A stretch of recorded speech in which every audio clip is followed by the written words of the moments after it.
Hi, guys. Hope you're doing well this evening. It's Fred and Sheila with Hatfield, McCoy Museum Adventures and Fred and Sheila Investigates. And this is part 4. Hey guys, thanks for joining us. Getting them texts out in the middle of these videos. People, when y'all text and stuff, and we don't answer you back for a while or whatever, you understand that Yeah. if we're not recording, we're probably editing, or Sheila is. So, part 4, guys, Yep. we're gonna pick up where we left off at, Okay. and I guess that's the next video you got there. Okay. You want me to go ahead and start it? Yeah. Okay. Here we go. With him. They drove down, and instead of hopping on Highway 64 and Highway 45 going straight down to Jordan's beer joint, he took a very convoluted route of back roads and dirt roads, gravel roads, crossed several paved roads, which makes no sense at all. Then he says that there were...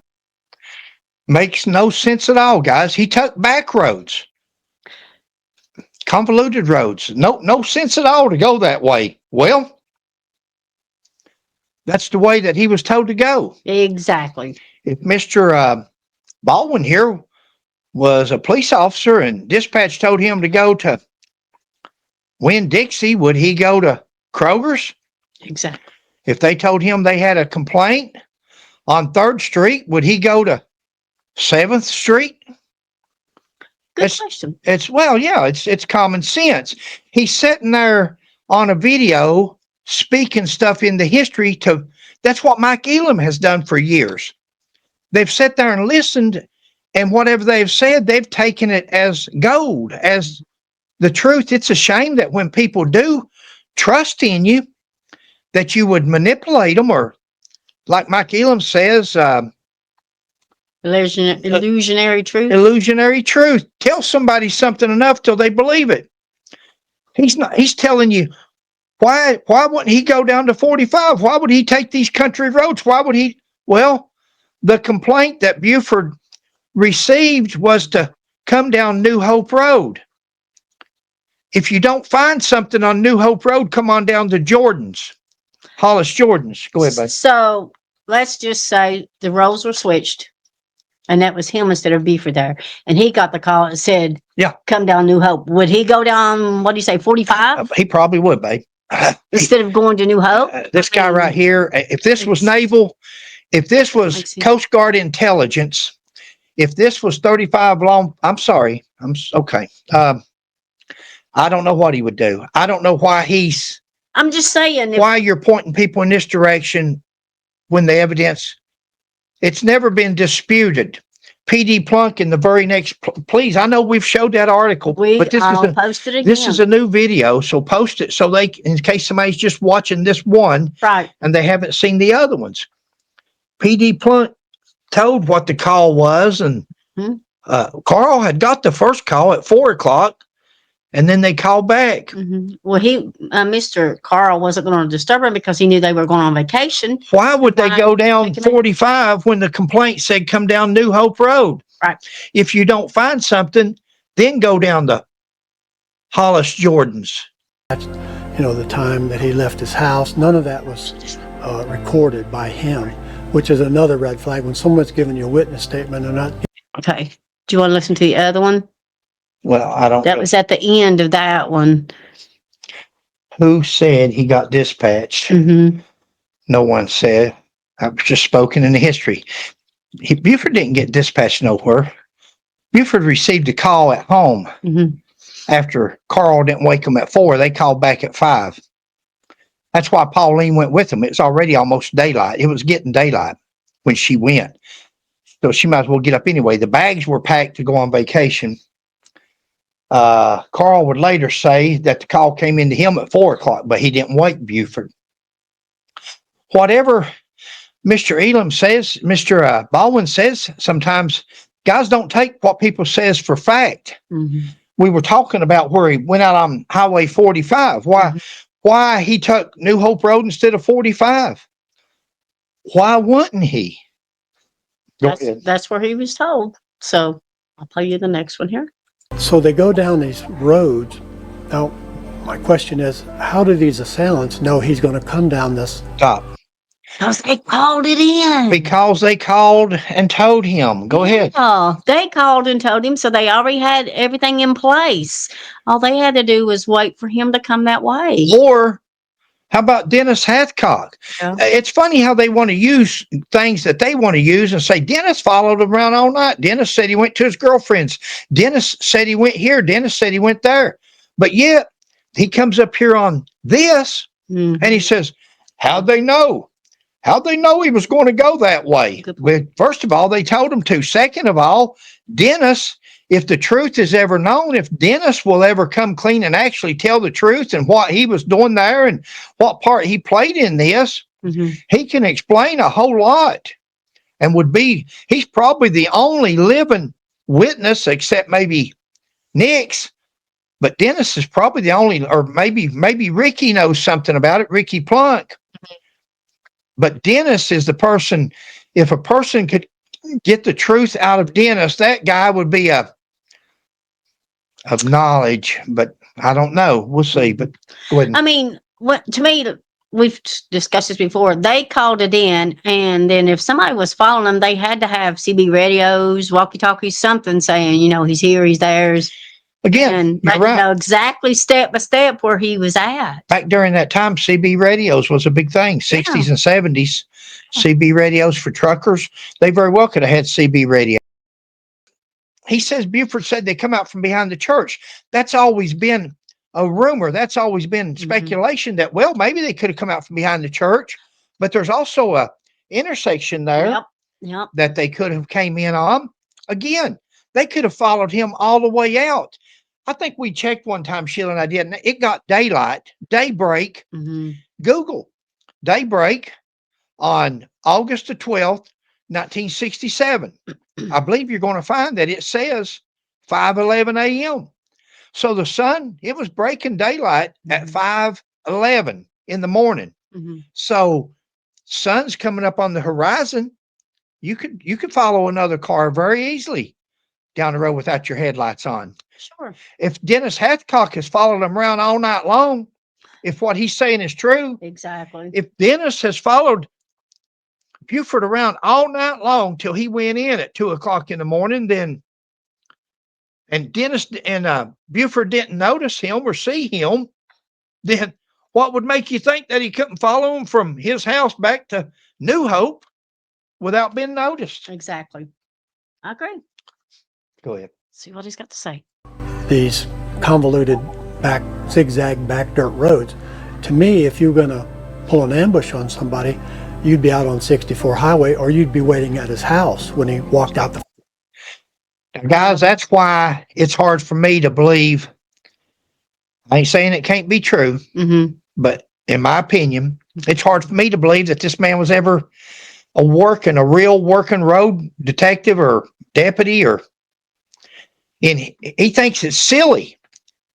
It's silly to do an ambush out on a country road. You'd think he would be out on the main road, out on 45. Really? You would go out into a heavy populated area to do an ambush? That's why it's called an ambush. You ever seen Ponderosa or the old Western days where they'd get a little valley, they'd get in between two mountains, and these guys would get up, or the Indians would get up on top of these rocks, and as they come through that little canyon, that's where they do their ambush. Old country road. Yeah, it's Clyde. This is it.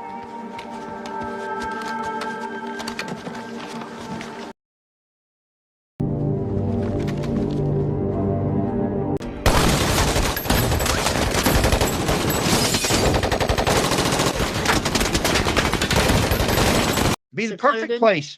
Secluded. Be the perfect place to do the ambush. Not out on a busy highway. He said, or it looks like they would have shot him when he come out his door. Really?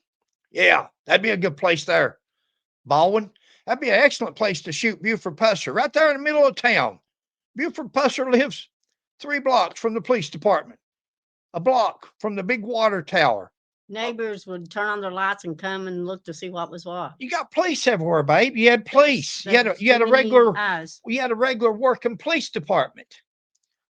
You had a working police department that's had 24-hour, may not be but one or two officers, but they had around the clock. Can you imagine gunshots in the middle of Adamsville at 4 o'clock, 5 o'clock in the morning?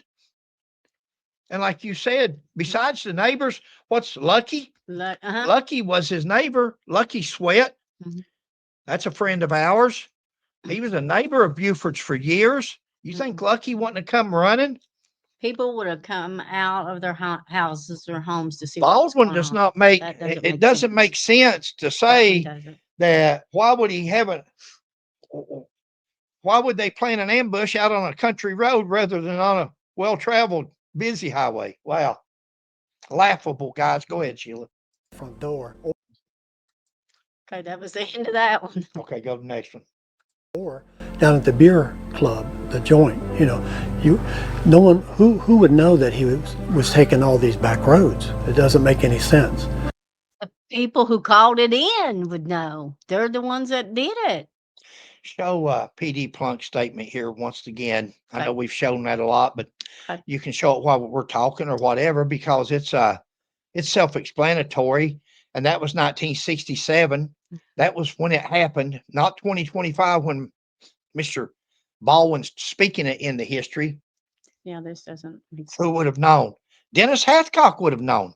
Yeah, All right, babe. here we go. Headlights, and that's the first time he knew the car was there. When they And turned the fired a headlight. couple shots at him, one striking Pauline in the head, and it didn't kill her. He said that she fell over on his lap and she was still making noises and that type of thing. And that Guys, Sheila will show the autopsy x-rays right here, at least 3 of them. Okay. In the back of the head, there's 2 bullet holes. In the left side of her head, there's an 8-inch cavity where it not only come out from the back through the front. When Buford said she was shot in the forehead, she wasn't shot in the forehead. It come from the back to the front and took her left eye out and come out the front. Buford just seen the blood and stuff, and probably, like Sheila says, when you're in that kind of situation, who knows what you would do or how you would feel or what you would see. It's PTSD. Who knows what you would act like? You're not there. And the other shot went in from the left side of her head. Not only did they have one come out the left, in the back and out the left, but the other one went in from the left because they're shooting at Buford's car. Angle, yeah. It went in the left side and it come out the front temporal. That's the 4-inch plate that Dennis Hathcock That he saw in the ditch line. that he found in the ditch line. In fact, they never did return it. Whatever happened to it, because that wasn't in the x-ray, that plate was still gone, still missing, still in the ditch, probably. Ew. So, how did they know which road? I'm behind on my paperwork here. Who would have known he was taking the back roads? New Hope. A couple of shots. Says that Pauline was shot a couple of times in the head, but it didn't kill her. That's what I was getting to. Guys, look at the x-rays of the skull. High-powered, high-velocity rifle. Probably a Browning automatic rifle. They were big during that day. Semi-automatic rifle. 30-06 round. 30-06 is a high velocity, unlike a 30 caliber M1. Okay. So that would have been what went through and through. That's why they didn't find any evidence in her head. When they dug her up, they didn't find any bullets because the bullets did a pass through. Yeah. Through and through. Yep. Kept right on going. They're over there on that hill somewhere, probably where Mike Elam threw the rest of those bullets in cases. I'm sorry, did I say that? Yes, you did. Oh. In my opinion. Fun. No, don't recline. In my opinion. No. In my opinion, you're probably going to find some bullets and casings over there someday I sure hope not. that matches that That would rifle. be sad. He says there was a couple of shots in Pauline's head, but she didn't die at first. Pauline was actually shot 3 times in the head, guys. Not a pathologist. We didn't even stay at a Holiday Inn last night, but you've got 2 rounds, 2 entrance rooms in the back, and you've got 2 out the front. Front left to the side, top right, temporal Mm-hmm. on the right. So any one of those shots to the head killed Pauline Pusser. Pauline Pusser was dead. Hmm. She may have exhaled. He may have heard something. Kind of doubt it. That's probably in his. That man's got a Yeah. lot going on. That man's trying to lay down the seat. He's trying to drive. He's trying to gun it. He's trying to get the heck out of Dodge. And then once he sees Pauline and realizes that his wife's dead, Mm-hmm. then they come back and shoot him. Then he's out for blood. At that point, That's sad. he says, "Hey, let's do it." A little bit late, but let's do it. But what do you do in that situation? See, I can say what I want to. I'm not there. I'm not Buford Pusser. I've never even been in a situation like that. That's right. You're not in that moment. So, Took a section of her skull out. Look at the x-rays. By now you've seen them, so go on to the next one. Pressing the accelerator, and he drives 2 miles up the road, and he pulls over to the side. He thinks he's lost this car. Well, that's another problem that I have. There's no places for this car to pull off on this single straight graveled road. hey guys, Mr. Baldwin stated earlier that it was no place to pull off in a single road. But as you can see here, it's a 2-lane road, and there's plenty of places, as you will see, to pull off. There's a cemetery about 2.5 miles from here. She does Like, more than I the do. black cemetery, right, there's where he pulled over. Is it on the right or the left? It's on the right. On the right.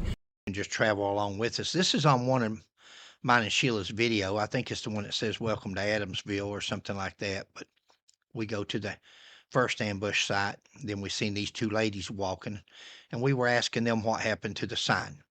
Like Sheila said, Mr. Baldwin, his last statement there, he says that this was a single road, a gravel road, Mm-hmm. and that there was no place for Buford to have pulled off. How did he think that he had lost the cars following him? Well, as we're driving down through here, just notice, now this is 58 years later. We realize that all these mailboxes, all these houses. Right. Everything was different from the way it was back then, of course. So, but you can see there's plenty of places to pull off. Look what a beautiful sunset that was back there. And so as Sheila and I are driving on down through here, it's hard for us to see the screen right now because where we're taping Mm-hmm. over this video, it's got something over the screen that we can't see. So, but it's okay. We'll just have to use our imagination. But you're going to see a lot of wide spots, a lot of fields. You're going to see some places where there's trees all along the road. There's no way to pull over on that side of the road. But on the other side of the road, it may be an open field. Mm-hmm. The difference in Adamsville or Tennessee or where we're at there in McNairy County is the fact back home we have mountains or creeks and stuff on both sides of the road. It'd be hard back home on one of our hollers to actually get off the road. But Right. look at the place here off to the right, that Yeah. field. A little drop off. Yeah. No problem to take off through a field, take off through a driveway. Right. Now here's on this side there's a bunch of trees, so that but he can still pull over on the other side. Sure. And again, this is 58 years later, but there would still been driveways. There would have still been wide places. We're going to come up on the graveyard here in a minute. It's just 2.5 miles down the road where the second ambush site was. And what Buford's done is he's pulled to the right, took off through that field. He's had that gravel all stirred up behind him in the dust, so they were in a smoke cloud. They didn't realize that he had turned off until they had already passed. By then, he was over in that wide spot where the cemetery is. Mm-hmm. They've turned around and come back. That may be very well where they come in the opposite direction, because that driveway where the cemetery is semicircles, right, babe? Right. You can pull in one way and go out another, or vice versa. Yeah. So, But when we get to the cemetery, we'll cut the regular initial video on and just let me and Sheila talk the way we did on that first video. And when we come up with our possibilities of what we think could have happened. mm-hmm. Doesn't mean it's true or correct, but it's as good as saying him. I don't know if he's ever been to this place or not. It doesn't seem like Mr. Baldwin's even taken the time to go to the ambush site or where any of this took place at.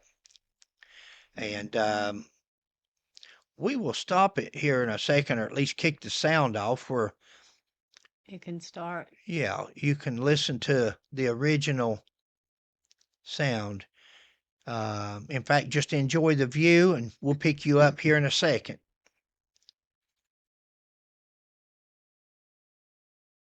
In here, this is where he would have gotten out at To check on Pauline. to check on Pauline, and where they came back and opened fire again. Wow. So somewhere in here. Oh, you could have went out around, babe. Thank you. Oh, that's good to know then. Let's get out right here a minute. It's getting dark anyway. Yeah. Okay, just a second, guys. Let me get out. That's a fresh grave. Yeah, that's This is okay for somebody. so up through there is where the bridge is, and he would have come in here. He would have gotten away from them. Sheila, I'll tell you what it looks like would have happened. We wasn't here. It's 58 years ago. But with him with that big Plymouth Ferry, and somebody had wrote me, I thought maybe it had a 454 in it. And somebody wrote the other day and told me, said he's got one, and it's got a 440 in it, 440. which is still a big motor.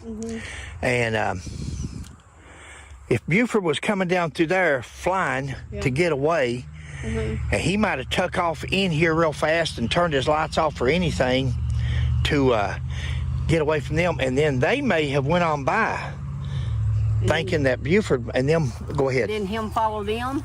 Well, no, they've seen him over here or heard him or whatever, and then they've turned around and come back, and they may have very well come right through here.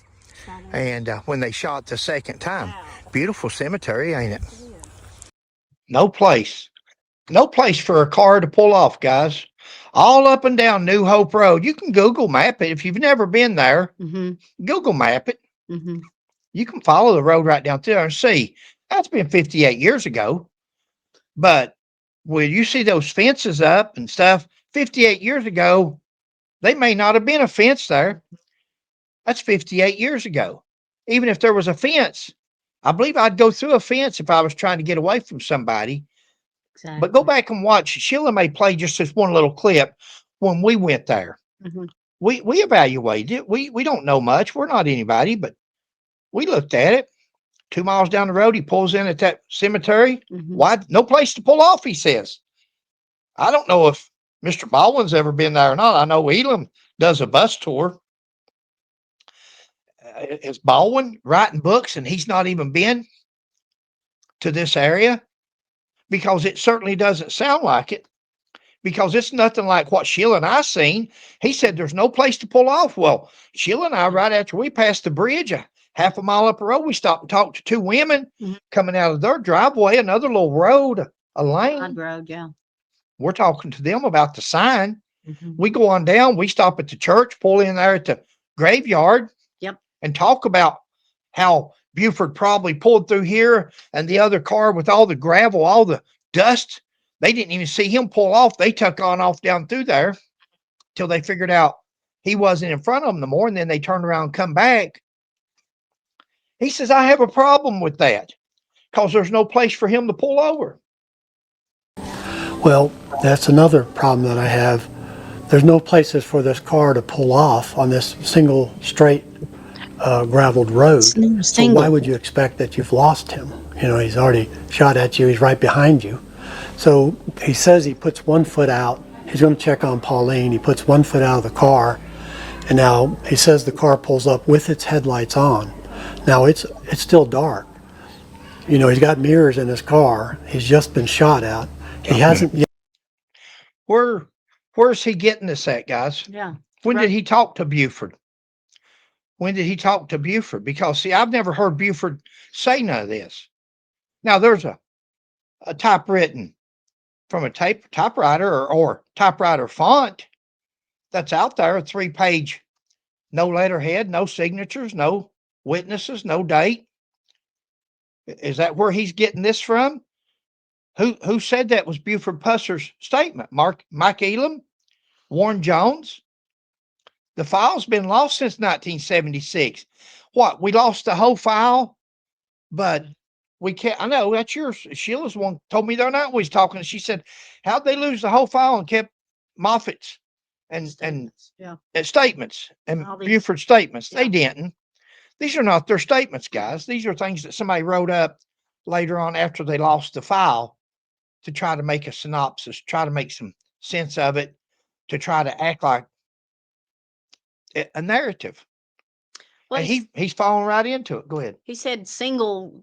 I took it as a single. He said a single road or something. I took it as like a single car, but it's not. It's a 2-lane. Sure, it was 2-lane then. It was Because you 2-lane could now. see at the crime scene there where they're sitting there investigating, there are 2 lanes there, not one. You could So you look. could have passed. You could have. Yeah. He There's a acted like police it car. was. Maybe show that police car right here, sitting there Mhm. where her brains was over in the ditch. Mhm. When as they're going down the road, and they shot her through one side of the head, and her brains and her skull goes out the other side, where that police car is parked, and you can see it's a 2-lane road. They could pass right there. Yeah. Everything they tell you can be proven through photos from old books, not through photos that the TBI had, that the police had. They lost theirs. They lost that stuff at least from 1976 forward. It's been gone. The last time they checked on it was 1983. And then they said, well, last time they'd seen it was 1976. Mhm. Go ahead. Yet called for help. He hasn't yet pulled his weapon. None of these things are making sense to me as a 35-year law enforcement officer. Now, guys, that's what I'd like to throw in here. None of this stuff's making sense to him as a 35-year-old law enforcement officer. Now, see, to me, I've not been in nothing like. I've been in some pretty good places. I've been shot at. I've had some shootouts. I've been done a lot of things in my career, Mhm. but I've never been in an ambush. I've never been in nothing like this, especially with my wife with me. Exactly. Be scary enough by yourself, but when you got your wife and you're responsible for her and you're trying to take care of her and you're feeling guilty, Mhm. but he says he would do this and he would do that. You don't know unless you're in that position at that time. What big cases did he work? What shootouts? Because he says it ain't making sense to him. He would have done drawed his gun. Let's see how many shootouts, if even one, that he's been in. Let's see. Talks cheap. It's Go ahead. easy to say what you would have done. It's easy to sit here and say that until you're in that position in that instant. Then you'd find out what you would do. It's totally different. That's not cool. I'm Okay. good, Start bud. firing again, and he says he actually watches Pauline get hit in the forehead. Now, to me, if I'm being shot at by somebody, the last thing I'm going to be doing is looking at my spouse sitting beside me in the Really? car. I'm going to have my weapon out, and I'm going to be throwing lead their way, right? I'm gonna be slinging lead. There's you, a cowboy. There he is. There's you, a macho man. And very well could be. Maybe he can prove me wrong. I have a feeling that he's not. I have a feeling he's not going to be able to show us even one shootout, even one time where he's been involved in a shooting. That's my take. Because he'd be slinging lead. If that was him, I wish we could go back. I'm going to have my weapon out, and I'm going to be throwing lead their way, right? I'm going to have my weapon out, and I'm going to be throwing lead their way, right? I'd be throwing lead. What I'd be doing. Guys, I've worked with people like this. I've had people like this for partners. I've had people when I was kicking in the front door because somebody's getting beat up in the front living room in domestics, and I kick in the front door and my partner says he's behind me, and then I get in there fighting with somebody and my partner's nowhere to be found, and he shows up later on, and I say, where you been? He said, I went to the back door. I covered the back door. What do you mean you're covering the back door? It's taking place right here in the living room, right in front of the door. As soon as I kick the door, you can see the man beating his woman on the floor. This is, to me, let me say that, in my opinion, I'm using him as an example. I've worked with people like this. I've worked with people like this. There's a difference in this and actually doing it. He gets shot across. He says what he says is that it blew his entire chin down to his chest. But the scars and all the incident reports that I've seen don't Stop. match that. Go ahead, baby. You got something to say? My scar, I was cut from one side of my neck to the other. My scar doesn't match it right now because it goes from here to here. So that's not accurate. In Mississippi. I was on my way to work and met this car really driving slow, and I seen it had been shot up. So I pulled up right beside of him and stopped, and all his chin and all this was shot off and hanging down here on his chest. And I was getting too scared to talk. But I said, now I'll go get you some help. I can't help you, but I'll go get you some help. And I went to Albert Kitty's house. I knew them. And knocked on the door. And they come to the door and I said, Lord have mercy, Mamie, what's wrong? They said I was whiter than any sheep they ever seen. And I said, I met a car and it's all shut up. And the man's chin was hanging down on his, and he couldn't talk. He said, I'll call the ambulance, and he called the ambulance and jumped in his car and went over there. And I'm calling my brother-in-law, Tom Conn. He run down there. He seen her and he got to vomit and he couldn't do nothing. Yeah, he just got so sick he couldn't do nothing. And I went on to work. Told a girl in the office, I said, I was a supervisor over the press and the boxing department. I got in there, going 1 hour, I shook like this. And they said, just calm down, Mamie, calm down. I couldn't. I couldn't work at that. Oh, goodness. Just stayed in there, but I couldn't do nothing. That was the worst scene I ever seen. Did you not know it was Buford at the time? I didn't know who it was or nothing until that later. So it was that bad. You didn't even And recognize it was Buford Pusser. And I'd known him a long time. We thank you, Miss Mamie. Thank you so much for sharing your story with us. Well, thank you. Guys, remember what Baldwin's going by there, what he says he's reading as far as Buford's report is not Buford's report. It's Warren Jones's report, or it's Mike Elam's report. It could even be Mr. Baldwin's report at this point. Who knows who has these typewriters or this typewriter font? I did a fake letter like that the other day just to show how real it looked, didn't we, babe? Yeah. Yeah. Just to show how real, just an example of how easy it is for somebody to do if they're going to write a book or they want to make it look like that. That's not, Sheila and I seen this all through our Hatfield McCoy research. We saw where people done this and took other people's books. And how long does it take? He said Buford was looking at her when her brains got blowed out. How long did that take? I'm driving down the road. I hear a shot and I hear something. I look over. How long does it take to look over and look back? He's acting like that's not, first of all, that's not Buford's statement. That's Warren Jones or somebody that they've wrote. But how long does it take to glance over at somebody? Who remembers this stuff? Like Sheila says, who remembers? Mr. Baldwin here's got it all figured out, sitting there writing it on a computer and a book and copying it from Mike Elam's stuff. He's got it all figured out. That's easy. You know, guys, you can take 5 witnesses. You can have a 2 or 3 car accident at an intersection and stop the traffic all around you and then go up to each person and try to get statements. You can interview 5 people, right, babe? And everybody would see it a different way. Everybody would see it a different way. Just because somebody says Buford Pusser didn't see it the same way Mr. Elam would see it, or Mr. Baldwin, or Fred McCoy, or Sheila, doesn't make it wrong. It just makes it that we didn't see it the same way. Right.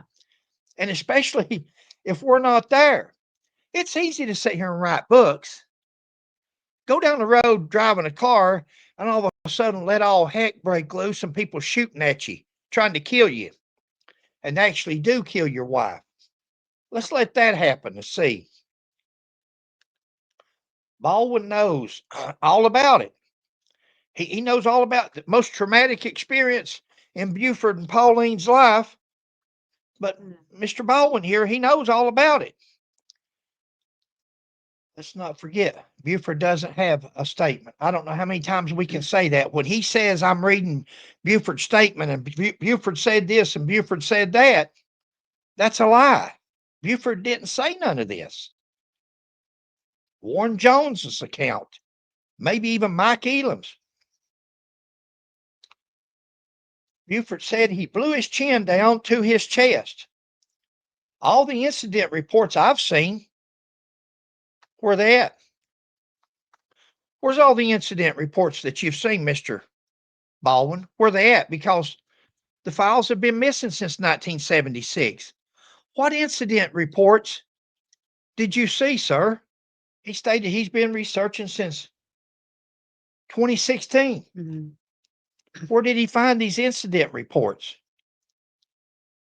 Where are they now? Says he didn't blow his chin off. Buford didn't blow his chin off. You'll hear him say later on he went down and got some stitches put in his chin. Anytime they talk about the chin and stuff, babe, what do we do next? What do you do? What do you mean when we talk about the chin? Oh, we'll put Mammy in there, and she talks about how she pulled up on it and said it was a man. Said she didn't even recognize that it was Buford. She and knew said Buford. She knew him and said that whole day she would sit there and just shake. Poor little thing. She saw it, Said and his she chin was identified it as hanging his chin Mhm. was hanging down to his chest. Yep. Yep. Now, that's what she said. She's an old woman. No reason to lie. No reason to make nothing up back then. It's what she said back then. But we're to believe Mike Elam, Dennis Hathcock, and Oakley Baldwin. We're to believe them now because it's 2025 and they know better from the incident reports that they've seen. That's funny because the TBI said that they've lost the reports. They've lost the evidence. They have nothing. So I wish Mr. Oakley Baldwin would give it to the TBI so they could see these reports. Guys, don't believe everything you hear. All these red flags. All he wants, that's a red flag to me. That's a red flag to me, he says. Here is a red flag to me. I told you I served in the Marine Corps, and one thing it taught me to detect is bull crappers, bull poopers. That's what it taught me. And this here is a red flag to a former, I ain't no former, to a Marine. All these red flags. Go ahead, babe. Play the next one. All these red flags kept coming up. So then he reaches out, and after he's been shot, he stands back up, and they're back again. The rifle's so close he can grab the barrel of it, is what he says. And the car pulls off, and it leaves. Then he, at this point, still hasn't called for help, still hasn't pulled his weapon, and he wore a cross. There you go. Says that he grabs the barrel of the rifle. We've seen that. We've seen that before. Guys, Buford don't have a statement out there. Did he read it? Or did Buford say it, that he grabbed the barrel of the gun? Because we haven't seen no newscast, no interview with Eddie Bonds, have we, babe? Where he says that. Nope. We've never heard him say that. Warren Jones wrote. He wrote that into history. He's wrote that into a synopsis that Warren Jones wrote years ago. Doesn't make it true. Buford didn't sign it. Go ahead. cross draw on this side, on his left hip. I can't see what I'm doing. No way. Here's your question. Here's one of the things I told my wife to look for when we got here. Right-handed or left-handed holster right there? That's right-handed. Exactly. Everybody wants to make this point. Said he couldn't get to his gun because he wore a cross draw. As a police officer, I wore it both ways. Haven't you in your early career just to see?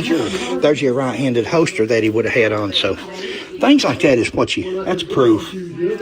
I think so. That'd be. Is where he carried his revolver, his weapon. And he also had a shotgun laying in the front floorboard of the car. Stop. Now, guys, we know they've lost all the pictures. 1976, they've been gone. They got their pictures from 12th of August and other books that had been printed over the years. They had to make copies of those photos for their files from people's books. That's where the TBI got their evidence because their files are missing. Now, we've all seen these 8 or 10 photos. We've all seen them. Sheila can post them all right here in a row. There's just so many of them. Mm-hmm. Blood on the hood, blood on the door, a guy standing there looking in the car, the seat, blood everywhere, the blood on Pauline's door, her shoes in the floor. Mm-hmm. Where'd y'all see that shotgun at? Remember? They took a picture of the shoes in the floor before they'd ever been touched. Because some people says, oh, what would her shoes be sitting in there for? Somebody just set her shoes in there. No, we get in a vehicle to go somewhere. If Sheila's driving, I take my shoes off. If she's driving, she takes her shoes off. I don't know if anybody else does that, but we do. If we're not driving, is that so unusual to have her shoes off? No, but they make a big deal out of it. And they say, oh, Buford must just set her shoes in there. Well, when he set her shoes in there, he must have removed the shotgun. He just now told you guys that Buford had a shotgun in the front seat. He'll tell you after a while, hey, I don't know if he had it loaded or not. I always had mine loaded. See, that's a Barney 5. Barney 5 would be the type of person that tells you, I loaded my gun. As a cop, you know your guns are loaded. As a police officer, there's not a police officer out there that carries around an unloaded pistol, semi-automatic, shotgun, rifle. We may not have one in the chamber so we can shuck around or we can chamber around, but our guns are loaded. He wants to tell you I always kept mine loaded too. Show me a cop out there that would say, no, I drove around with unloaded gun. It don't happen. So when you have to make a comment like that, you're a Mike Elam. You're talking something into history there. You don't have to tell somebody as a cop that you keep your gun loaded.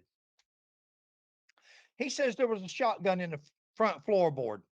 We've never seen it, have we, babe? No, that's what I was sitting there trying to think. We've never seen it. He'll put up every picture we got right down through here while I've been talking. Okay. And inside the car, everything else, anything we've got, any picture we've ever seen, we've never seen a shotgun in Buford Pussler's car, front or back. I think Mike Elam says he had one in the back seat. We've never seen one either. Oakley says the front seat. Oakley says he's seen all the photos. Well, he must have missed that one. Please show us the one, Mr. Baldwin. Please show us. Post it on your Facebook page. Post it on a video. Post a link to it. We'd like to see that shotgun, sir. You just spoke into history. We've seen Pauline's shoes, but no shotgun. Recall seeing it. Too many stories to keep up. Guys are full of it. There's so many stories. It's hard to keep up between these authors that come out following each other, but trying to change their story a little bit. Go ahead, Punk.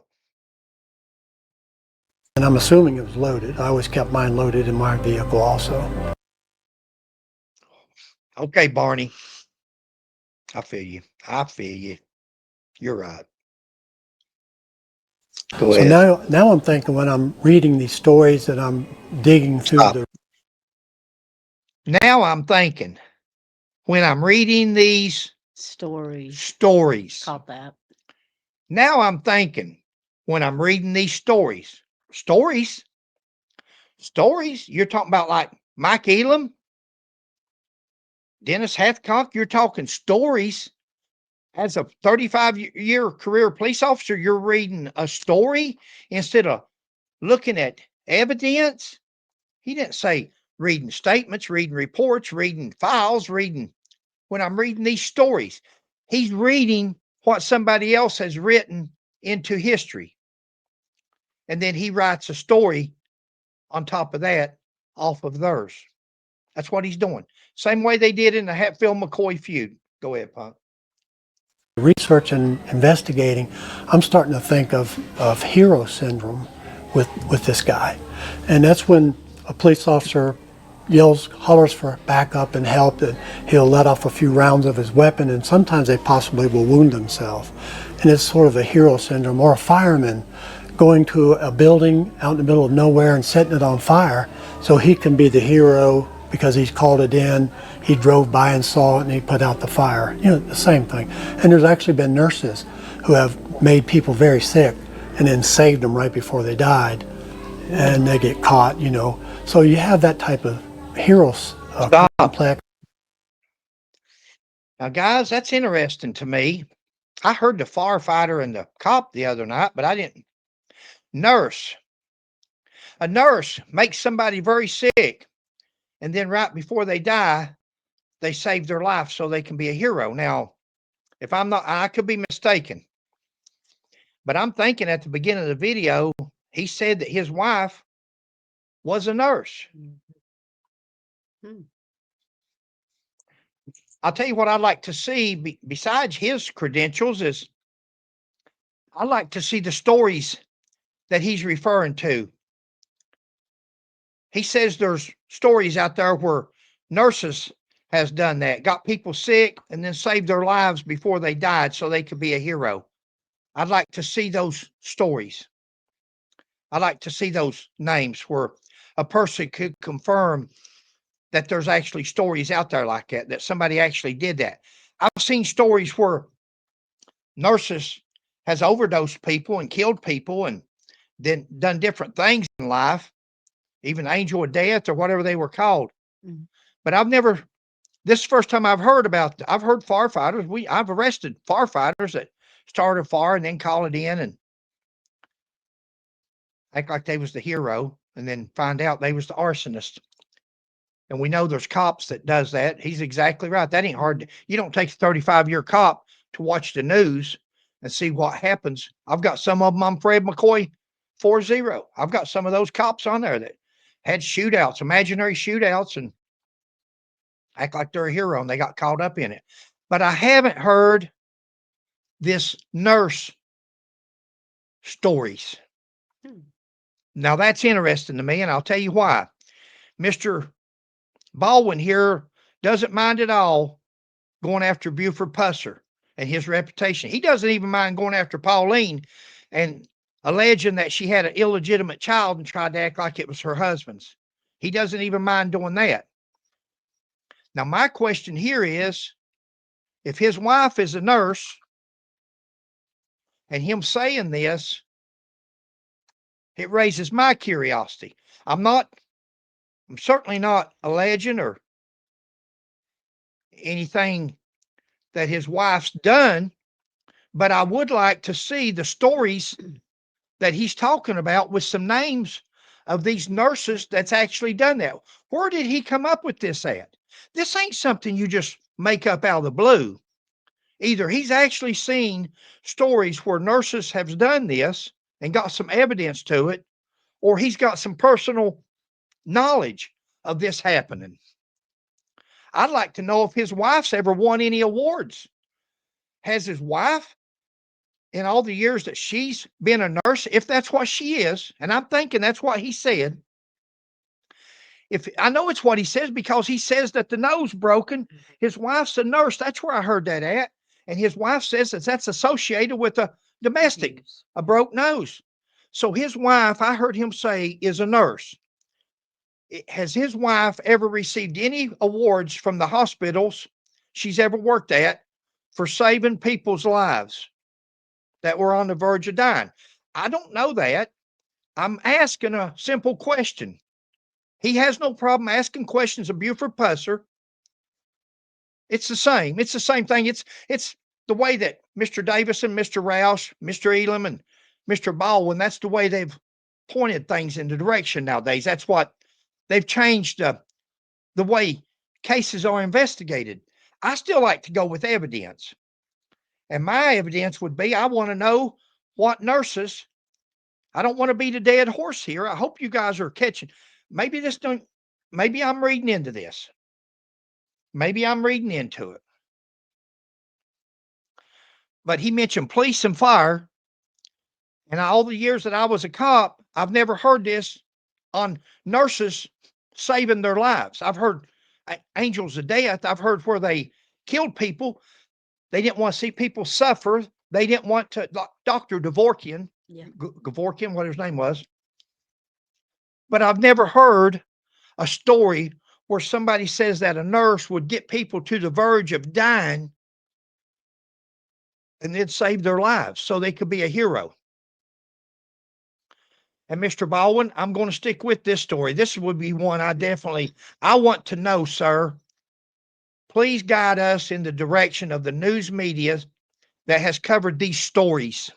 Because he said stories where nurses have got people sick to the point of dying and then saved their lives. Truth with proof. Isn't that right, Buford? Absolutely, Pauline. And so they could be the heroes. That's interesting to me. I don't know what state. I think North Carolina is where they live at. Mm-hmm. I don't know what state or what hospital his wife, or if she's still a nurse, or this definitely brings on questions to me as a 40-year investigator in law enforcement with proof. This is very alarming to me. I heard this the other night. I heard him say police and fire, but for some reason, I didn't hear the nurse till just now. And really, I was watching your face, and I'm thinking, you mean you got it at the same time? Because Sheila, she don't watch these. This is her first time watching them. I've not seen any stories or hear of. Maybe he can send them to us. So, Mr. Baldwin, if you can, please send me some stories on these nurses that did this with proof so I can acknowledge that this did happen. Because if it didn't happen, if you don't have proof to show me, I'm going to assume that this is something you may have firsthand knowledge of, sir. That's alarming. That statement is alarming to me. Someone cabbaged on the files as a souvenir. Mm-hmm. Wow. I don't know if I can even. How much longer we got on this one? I don't know. Do you want to? Guys, we're going to end this video right here because I'm going to start doing some, and then we'll do the last one. But I want to research. I'm going to do some research on this. I'm going to get off here and Google nurses, not nurses that's killed their patients, but nurses that's got people sick, patients sick to the point of death, and then save their lives so they could be heroes. Wow. And you all might do the same thing, because this may be a smoking gun. Mr. Baldwin may have opened a door. And I've always said, when you go out here and point these fingers at people, you got a thumb and 3 fingers pointing back at you. I don't understand that statement. This video, this is part 4. Mm-hmm. This will be continued with part 5, the final, unless we come up with something on these. That was it. That was it. Mm-hmm. I'll tell you what, the last thing to close out with, so they don't have to rewind, is play that last part where he's talking about them 3 scenarios. Mm-hmm. Don't worry about the first 2, the cop and the firefighter. Mm-hmm. When he starts telling about the nurse, play that one more time, and because as soon as we get off here, I want to go back and listen to it. Okay. And then I want to start doing some research. Okay. And I want to know where he got that from. Hopefully he's got proof. Hopefully he's got newspaper articles or something, or can find something. not angels of death. He said they get them sick to the point of death, and then they save them so they can be heroes. I've never seen, He called it heroism. I've never seen nothing on nurses. I've seen it on cops and firefighters. And there's actually been nurses who have made people very sick and then saved them right before they died, and they get caught, you know. So you have that type of heroes. All right, guys, we hope you're doing well. Thanks for watching. Please like, subscribe, and share. And we'll catch you on the next one. Bye. God bless.